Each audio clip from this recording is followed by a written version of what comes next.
like he's going to play it twice. So it is my absolute pleasure and an honour for all of us to welcome to the stage, if everyone can be on their feet standing, for Mr. Wes York.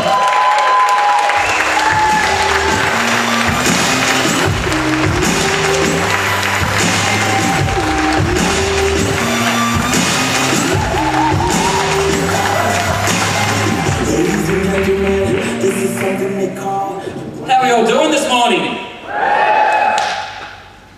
I know it's early. Come on, how are we doing? Wow. Well, that's a fair introduction, isn't it? I better live up to that. On that slide it says that at the age of 30 I was made redundant. So I'm going to say I'm 37, so in 7 years I've been able to pretty much transform my life through a lot of hard work, dedication. But I was able to take the information that I learnt before I was made redundant in the corporate world and before I decided to open my own organisations to get where I am here today. The thing is, today's not about me. Today's about giving information so you guys can leave here today and enhance your own businesses or in help the employment that you're in at the moment and to make sure that you can put more money back in your own pocket. So that's what I'm here about today. As I go through, I'm going to share a few stories about myself and some personal stories, just to give you an idea of some of the things I had to go through to get where I am today. But first of all, I want to tell you a story about a lady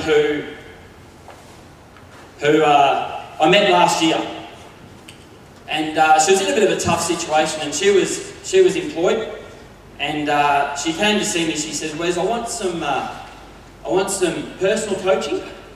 But I also want some coaching on sales and negotiating skills." So I said, okay, I can do that. So we sat down over a coffee and we sort of put a bit of a game plan together over about a 6-week period to get her up and running. But the first thing on her list was that she wanted a pay rise. I was like, okay, fair enough. I said, tell me a little bit about your situation, where you're working, what you're doing, how long you've been there, etc. So she said that she'd been working there for 7 weeks. Yeah, I hear the laugh in the crowd there. Who in here is self-employed?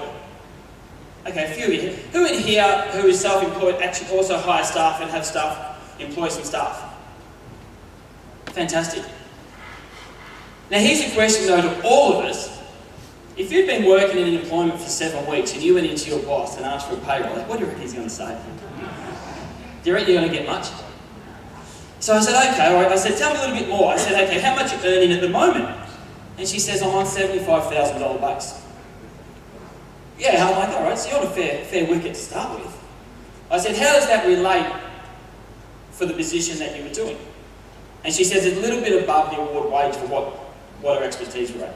I said, okay. And I said, have you actually, in the 7 weeks, have you brought something into this organisation that has just wowed your boss? She's like, kinda, not really. I said, all right, I've got a bit to work with here. And being in sales, I don't really get lost for words too often, but this next bit did. I said, okay, how much do you want? In this pay rise, how much physical cash do you want in your pocket each year? I said, I want $130,000. So as I sort of picked up my jaw off the ground, my little mind started ticking over, going, wow, what a challenge. Let's give this a crack and see where we can end up. So I said to Paula, I said, you know, I can't guarantee you're going to get $130,000. I can't guarantee a $55,000 increase or a 66% increase in your pay. I said, but I can guarantee I can get you some sort of pay rise. So we sat down and it took us about 2 weeks. It took about 2 sessions, so about 3 hours. And I taught her some sales skills, I taught her some negotiating skills.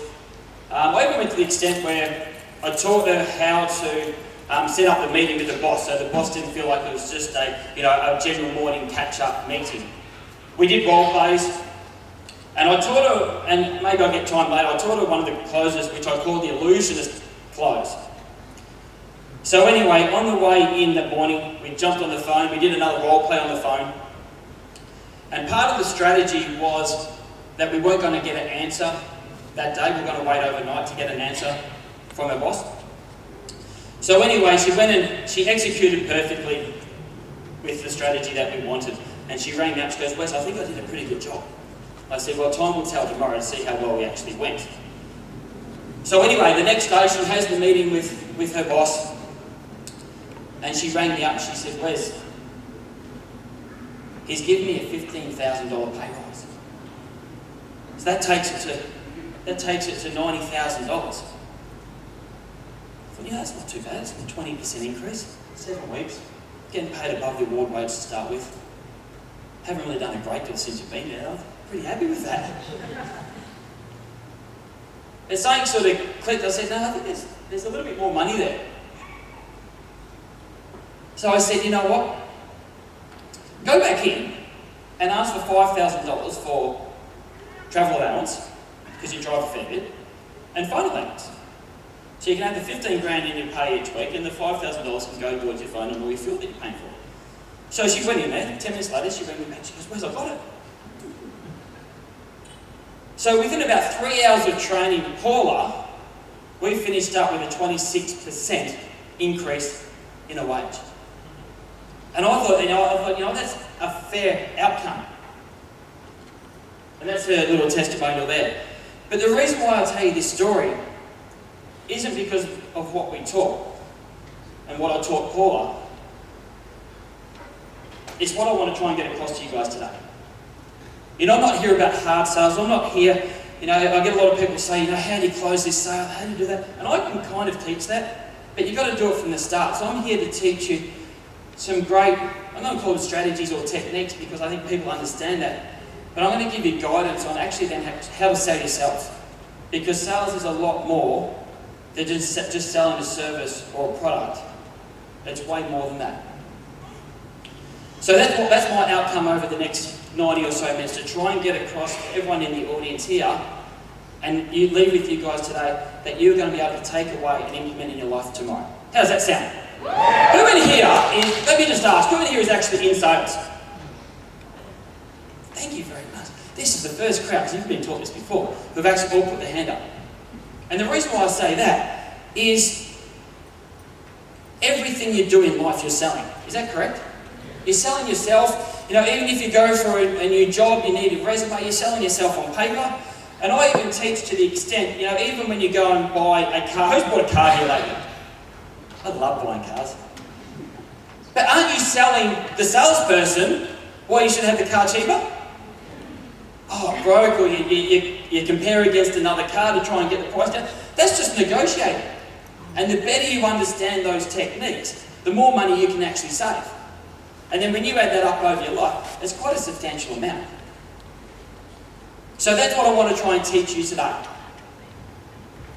Alright, well, let's get into it. So this is what we're going to look at. We are going to look at the psychology of the sale.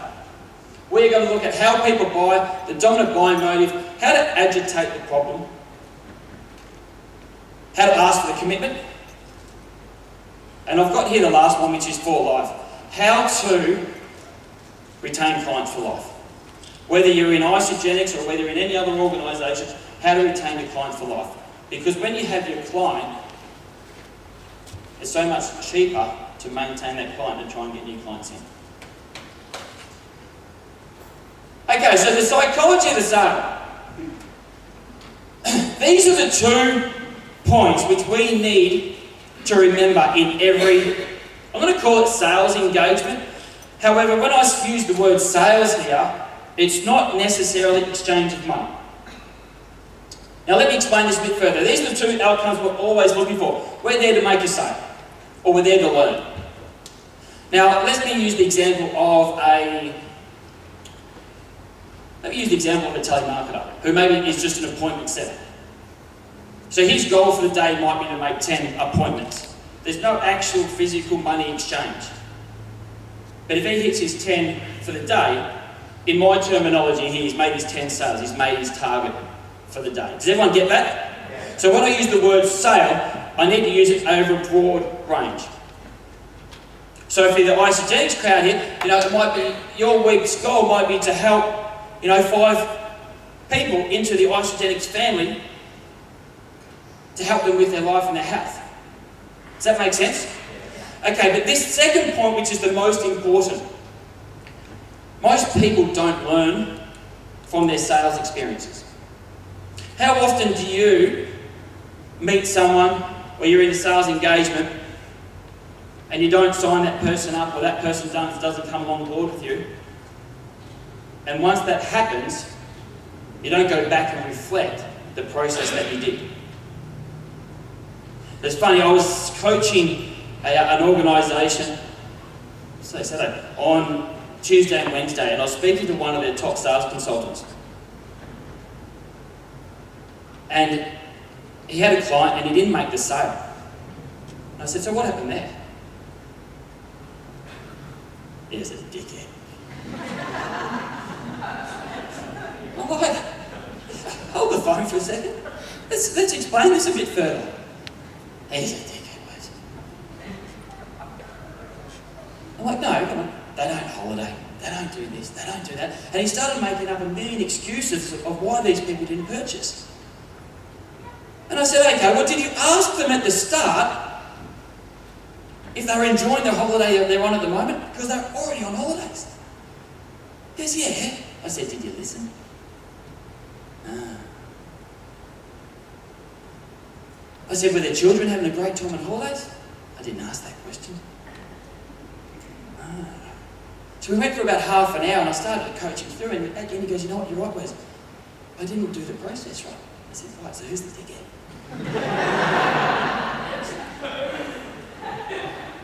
But this is the fundamental mistake where typical salespeople go wrong, because they think they know it all and they're not willing to take criticism and learn. But this is also where people who don't know the fundamentals of selling as well, they don't understand where they can fix up their mistakes and then be better. So today, what I'm teaching is it's probably level 2 out of the level 5. So when we leave today, you're going to know the fundamentals of where everything's going to go. When we go now and we meet people and try and help them into the ICX family, who reflects on the process they did on a daily, weekly basis? Put your hand up. Awesome. So about half the group. So as of today, we're going to be able to reflect as 100% of the group, right? Right? Okay, cool. Alright, this is, as we go through time, I'm going to get people up on stage. Is that okay? Because it gets lonely up here. Alright, so this is, who's heard this statement before? That people buy on emotion and justify with logic. Who's heard that before? Awesome. Does everyone understand it?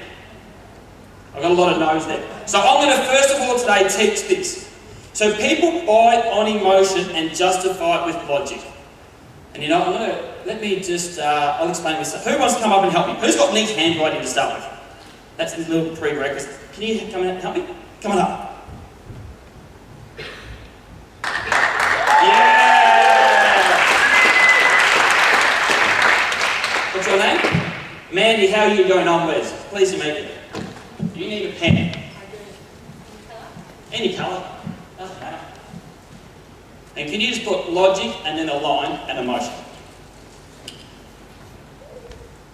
I was telling Alan before that I did my first round of isogenics in 2008.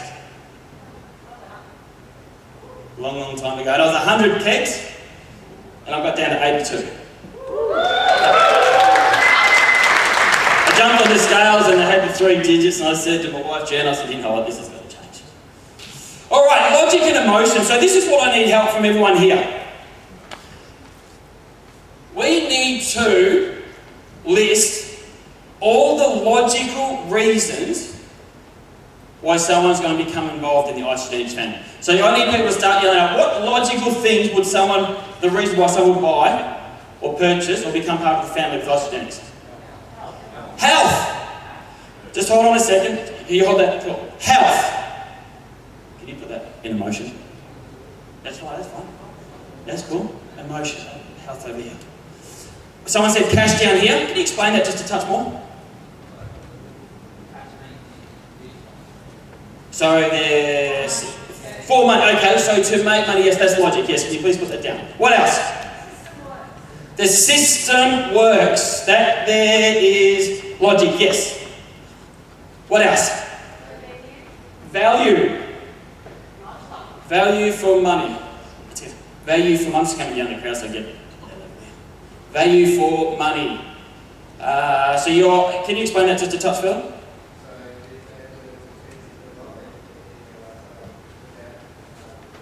Okay, value for money, yes, logic. What else? What else is logical? No, they're still on the logic.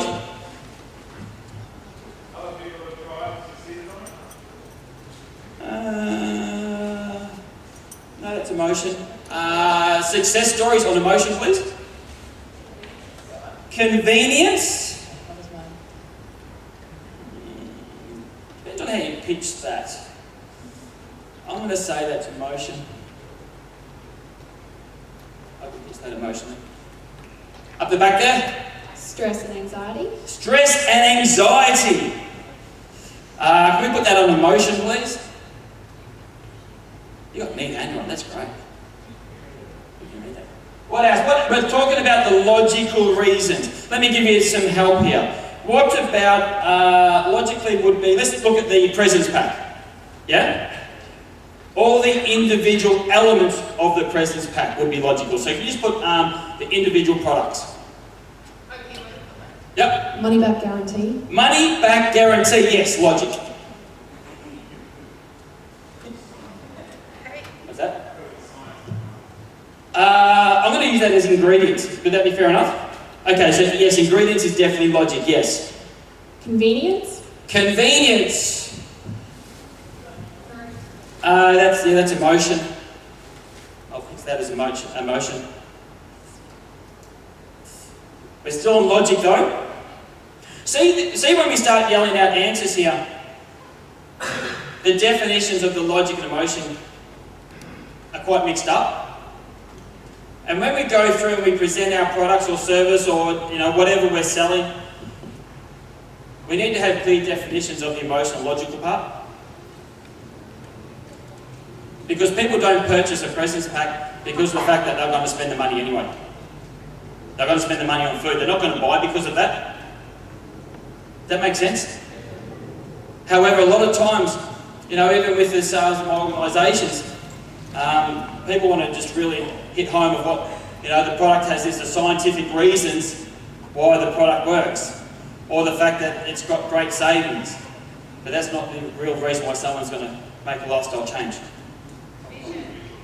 Say that again? Visually, yeah, that's exactly right. They need to see photos and things like that, absolutely. Okay, let's look at any more on the logic. I think we're pretty much exhausted. I think everyone's racking their brain. Okay, let's look at the emotion. What are some emotional reasons why someone would purchase the present pack? Say it again? Peer pressure. That is a very good one. Say it again? To run around with the kids for fitness, for health. Yes, to run around with the kids, fantastic. Value for money. Value for money. Let's just stop on value for money. That's on the logic there. Cost effective, value for money, we'll use that the same. Which one was that, sorry? It's already up there. It's already up there. They sleep better. They can live longer. Lifestyle. Hey! Get more sex. Because they look better. They've got more confidence. Say that again? They fit into a dress. You know it? Weight loss. Weight loss. Confidence, thank you. Okay, see now, it's really easy to come up with this. But my question here is how often do we start talking to our clients too much on the logical side? But then let's take it to the next step. When we are talking about the emotions, are we talking about their emotions? Not necessarily. You know, it's easy to talk about success stories, and you do need testimonials, and you do need to talk about other people. However, are we talking about the right testimonials that are going to help your future client? It's always about them. What's in it for me? However, if we don't understand and if we don't sit down and write out and practice our presentation to help our clients out, then this gets all jumbled up. And then we're actually doing a disservice for the people that we're talking about because we're not transferring the information well enough. Does that make sense? So when we look at this list up here, how often are we confusing issues? Heaps, aren't we? So tonight, when you get home, because obviously we've talked to a lot of people and tried to help a lot of people into isogenics, you need to write out what you're going to say to your people and be prepared. So if you get anything out of today, that's the number one thing. Be prepared when you see your people. Nice sex, I like that. Mandy, thank you so much. Give Mandy a round of applause, please.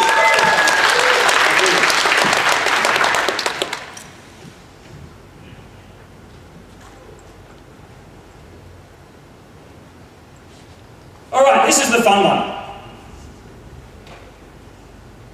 What's your name, sir? Yeah, Ryan. So Ryan mentioned the more sex. You married?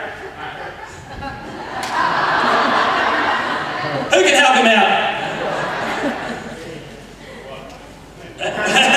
Hey, that's up to you. Alrighty. So this graph behind me here, every product, every service has a buying pattern. Doesn't matter whether it's isogenics, it doesn't matter whether it's McDonald's, Coca-Cola, it doesn't make a difference whether it's a prestigious car, there is a buying pattern for everything. And you need to make sure you follow that buying pattern. Because if you don't, you're not going to get the results that you're after. So let me use this as an example, and I'm going to use this as an example. Who's married in here? What's your name, man? Say? Vienne? I'm going to use Vienne here as before she got married, up until when she got married. And I'm going to use, see at the top line there, or the second top line has got the buying line? Everyone see that? I'm going to use that as when Vienne was proposed to. So I'm going to use this as an example, which is not even a selling example, to give you a gauge of how important this process is. Does that make sense? Cool. So, step one, what do you reckon step one would be? Before you've even met. Yeah, just looking. So, and this is the preparation in your head when you're trying to work out your strategies and your goals. So, for example, Vienne or Vienne's husband's name might, they might have started going out a little bit more. When Vienne's girlfriends rang her up and said, come on, let's go out, instead of her saying no, she'd say, you know what, let's go, I wouldn't mind meeting apart. So you start to get active, and you're actively looking. What's step two? They meet. They might meet at a conference, they might meet, it doesn't matter where they meet, but there might be 15 minutes, half an hour, but they see a connection. So for the isogenics example, that's when you obviously first meet your client, you sit down and have a coffee. Or a tea. Or an e-shot. I had one before too. Alright, so you've just met each other, but you feel a connection. What's step three? You're starting to build the relationship, you start to go on a first date and a second date, etc. Now remember with the buying pattern here, depending on what is being sold or purchased, the length can change quite dramatically. Sometimes the buying pattern for example, large machinery in the mining can take a year to process. Or sometimes this buying pattern can be within 30 seconds. So Vienne has started to date her husband. What's step four? Come on, Ryan, what's step four? The romance and the fun! The test drive! Yeah, righto. The fun part. Sorry. Step 5, where are we at step 5? What are we doing in step 5? Not yet. Because remember, step 6 is the purchase. What's step 5? So step 5 in this example would be they start maybe living together. They start to find out what they like and dislike about each other. Try before you buy. You know, with the ICDs, this is where you are, they're talking about their problems and you're starting to talk about the product and things like that.